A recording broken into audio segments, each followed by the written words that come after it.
சானியா மல்ஹோத்ரா இவங்க நடிச்ச மிக முக்கியமான படங்கள்ல இப்ப நான் பேசக்கூடிய படம் தான் கட் ஹல்.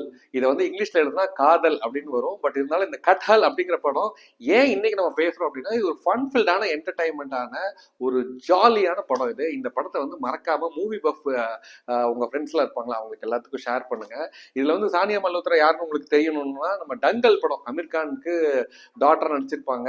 அதுல வந்து குஸ்தி சண்டை எல்லாம் போடுவாங்கல்ல, அவங்க விதவிதமான கதாபாத்திரங்களா பண்ணக்கூடிய ஒரு ஆர்டிஸ்ட் தான் சானியா மல்ஹோத்ரா. இந்த படத்துல ஒரு சூப்பர்பான ஒரு காப் ரோல் பண்ணியிருக்காங்க. இந்த படத்தோடைய கதையே வந்து ரொம்ப ரொம்ப சிம்பிள்ங்க. அந்த ஒன்லைன் கேட்டிங்கன்னா, ஒரு ஜாக் ஃப்ரூட் வந்து காணாம போயிடுது.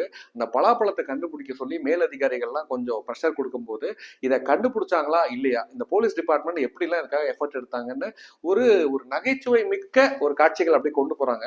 இன்னொரு பக்கம் ஒரு 18 வயசு பொண்ணு காணாம போகும்போது அந்த சீன்ஸை வந்து எப்படி பேரலா கொண்டு போறாங்க, அதுக்கு எப்படி போலீஸ் ஆக்ஷன் எடுத்தாங்கிறது ரெண்டும் அழகா பியூட்டிஃபுல்லா கொண்டு போன விதம் வந்து உங்களுக்கு பிடிக்கும்.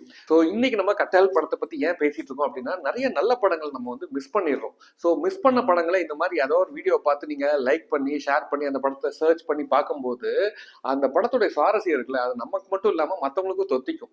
ஸோ நீங்க இந்த படத்தை பார்த்துட்டு என்ஜாய் பண்ணீங்கன்னா கமெண்ட்ல வந்து மறக்காம யசோவர்தன் மிஸ்ரா அப்படின்னு கமெண்ட் பண்ணுங்க. யாரா அவரு அப்படின்னு கேக்குறீங்களா, அவர் தான் இந்த படத்துடைய டைரக்டர். ஸோ அவருக்கு ஒரு ஸ்பெஷல் ஒரு மரியாதை கொடுக்கணும்னா அவர் பேரை நீங்க கமெண்ட்ல பதிவு பண்ணுங்க. என்ஜாய் பண்ணுவாங்க. நல்ல படம் மறக்காம நம்ம பார்க்கணும் இல்லையா, அதுதான் இந்த வீடியோட நோக்கமே. பாய் பாய்.